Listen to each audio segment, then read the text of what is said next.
whatever you're saving up for. A CD from Sandy Spring Bank lets you grow your savings at a guaranteed rate. Right now, earn interest at 5.50% APY on an 8-month CD special or 5.00% APY on a 14-month CD special. Learn more at sandyspringbank.com/CD specials. Minimum opening deposit to earn the annual percentage yield is $500 for the 8-month CD special and $2,500 for the 14-month CD special. Member FDIC. Welcome to the Awakening Women podcast. I'm your host, Leanne Oaten, and for almost a decade, I have been a transformation coach and therapist. This podcast is all about lifting the veil of consciousness and awakening to the truth. It is also about helping you to raise the bar in all areas of your life and relationships by starting with you. If you're ready to take back your personal power and reclaim your life, you have come to the right place. I'm so glad that you're here, so let's get started with today's episode. One of the biggest reasons that women report and tell me in the process of working with me about why it is that they feel like they can't get out of the relationship or why they should stay in the relationship is across the board, the biggest reason is because of their kids. And of course, underneath that, there are other things around, can I do this on my own? Can I financially do this on my own? I'm breaking up the family. I may never find someone again. The family is broken forever. All those underlying beliefs underneath it. But also what I see is women thinking that their kids are actually not being impacted by the abuse because they think that they are protecting them from it, that they're keeping it hush-hush or trying to micromanage the environment so that the kids don't know what's going on. But this is all an illusion because children are 100% affected by their environment, just as you are. And so what I want to talk about in this episode is if you are feeling like staying is better for your children than leaving. And I want to talk about why this is not the right choice to stay in a relationship for the sake of the kids. And this is going to help you to get some clarity around, okay, so if I'm using that as the reasoning, I'm feeling more clear that leaving is the right choice. But now what, right? That's what I help you with in End the Cycle in my program. Is the now what, like what next. You can get a hold of my free, it's a short little video I created that is 5 mistakes to avoid before leaving a narcissistic partner. And the link will be in the show notes of this episode. So if you want to check that out, make sure you do that. You'll get access right away in your inbox when you sign up. So that just goes over 5 things to be aware of before you start taking those steps. So staying in an abusive relationship can have severe and lasting negative effects on children, young children, adolescents, teenagers. It impacts all ages. So if you think your child is too young to know what's going on, why don't you have a look and see how they're doing emotionally, behaviorally, physically, what's going on, right? Even the youngest of children can act clingy and anxious, and you might see it as just another childhood issue, right? So these are things that you might not think about, like separation anxiety, for instance, right? That why is the child so fearful to leave you? There are reasons why a child feels insecure. And it may not be your fault, but it's the fault of the environment that they're living in. So here we go. The first is they will experience emotional trauma. So when they're in an abusive household, they're witnessing, if not experiencing, emotional abuse themselves. They may live in a constant state of fear and anxiety and uncertainty, which can lead to significant emotional trauma over time. This can affect their self-esteem, self-worth, and overall emotional well-being. And you can't protect them from that. They're seeing it, and they're seeing you struggling. So it's important to be able to see the reality that they are suffering emotional trauma just by witnessing. And this isn't assuming they're not experiencing it, which most of them do experience some of the wrath and some of the unfortunate parenting and behaviors.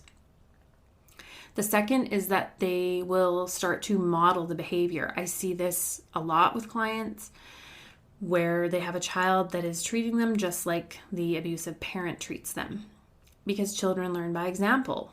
And when they witness abusive behavior between their parents or caregivers, they may internalize those patterns of behavior.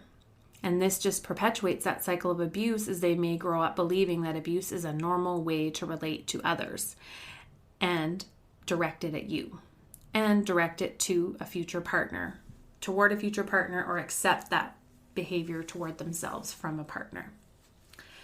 The next is physical harm. In physically abusive relationships, children may also become victims of abuse or an unintentional harm. Even if they're not direct targets, they can get caught in the crossfire or be hurt while trying to intervene or protect a parent.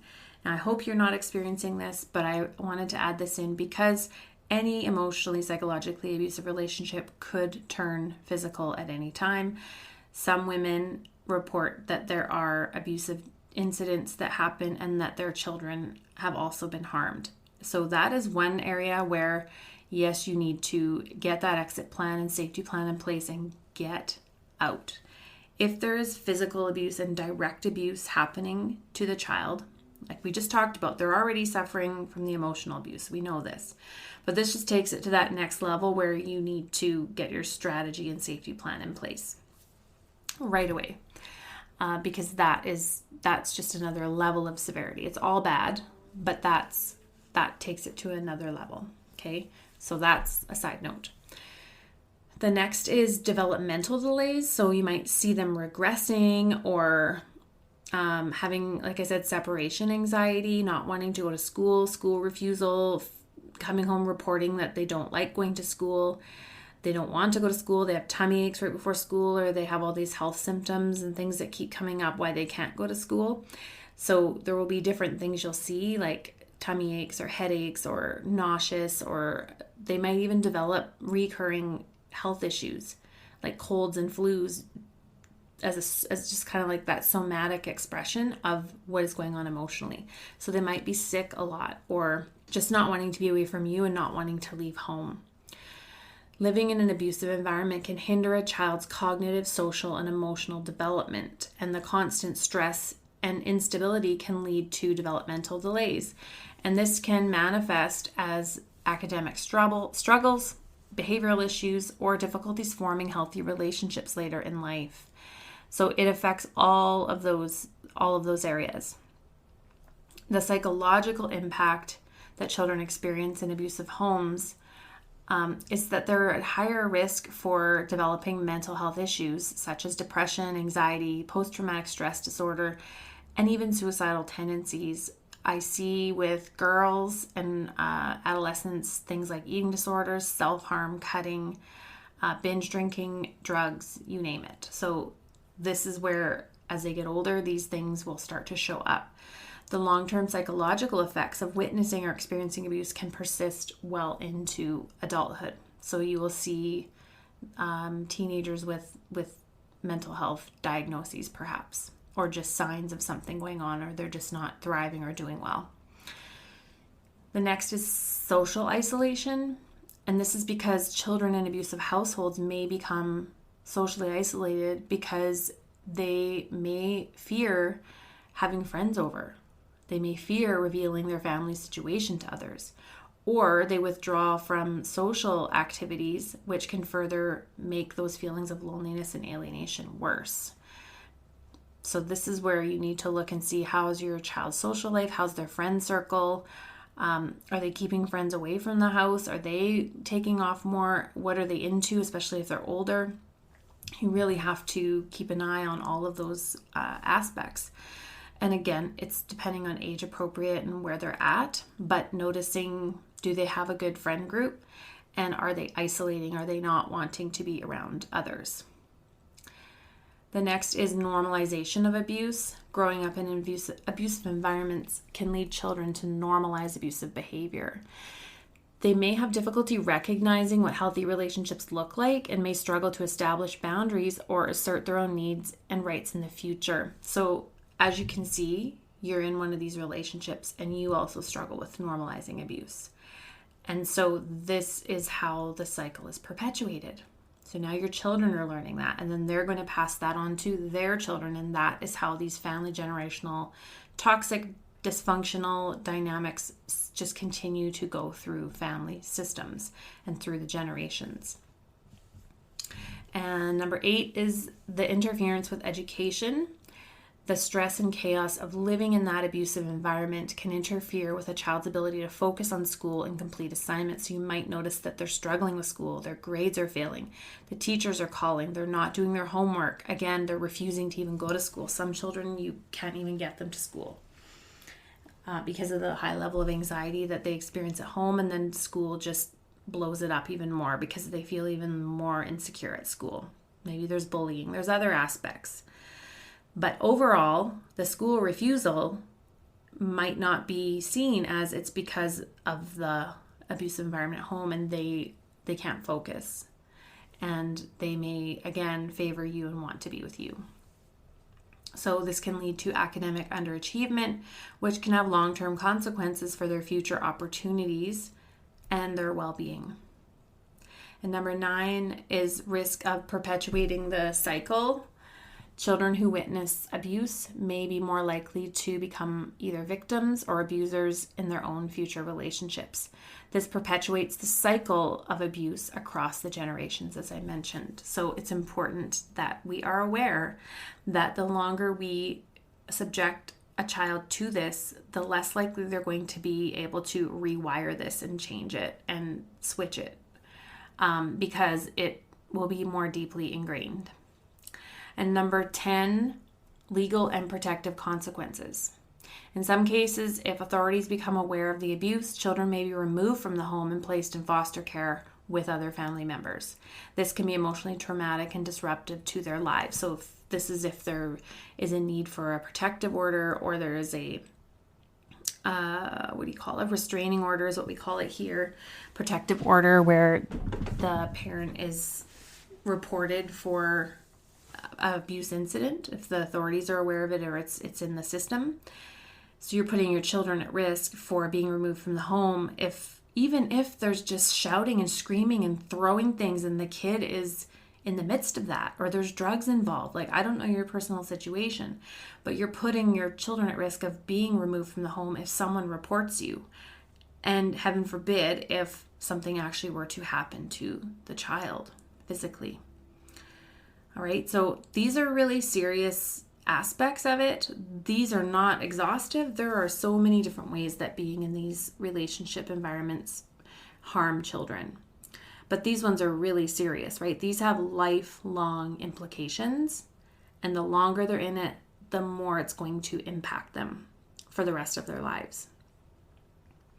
And I know that getting out is very challenging. And at the same time, if you're choosing to stay because you think it's better for the kids, I challenge you to go back and listen to these again and maybe take some notes. Okay, so what of these areas am I seeing and where in my child? Where does this apply to my kid?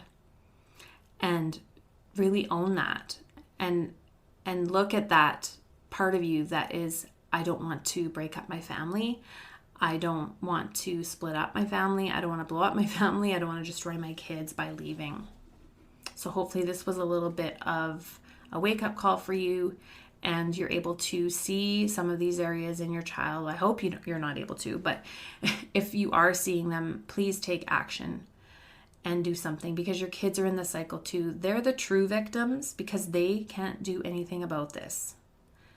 So let's remember that they are the helpless ones. We are the adults. We are it. You are it. You are the one that has to do something for your kids. No one's coming in to save you, to make you do it, to get you out of the situation. Your kids are waiting for you to do something.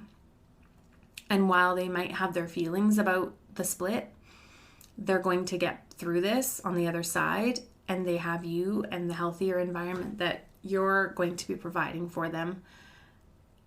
Whereas in the situation they're in now, they don't have any healthier environment. They are stuck in the toxic environment, right?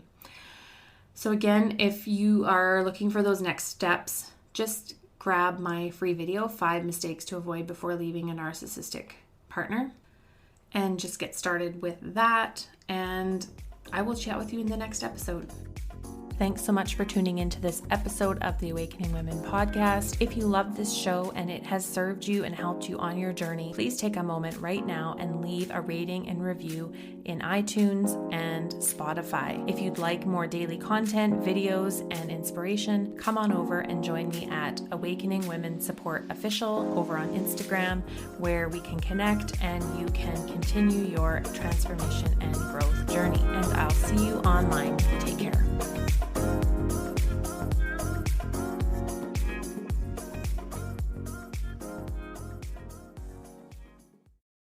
Are you struggling to lose weight and keep it off? Tired of wasting time and money on starvation diets that lead to more frustration and stress? If there was a weight loss solution that could actually work for you, would you try it? Then head to Golo.com. I'm Steve. I lost 138 pounds in 9 months on Golo. I'm Amber. I've lost 128 pounds with Golo Taking Release. If you're ready to take back control of your life, head to Golo.com now and see how Golo can work for you. That's Golo.com. My sleep is way better. My inflammation has gone way down. Golo saved my life. I was way overweight. That's what sent me down the path. I wanted to make sure and live for my kid. I have literally tried everything. I was on the verge of getting gastric bypass surgery, and I saw the Golo commercial, and it was the last thing I tried because it worked. Join over 2 million people who have found a better way to lose weight with Golo. Your healthier and happier life begins at Golo.com. That's Golo.com. Again, Golo.com.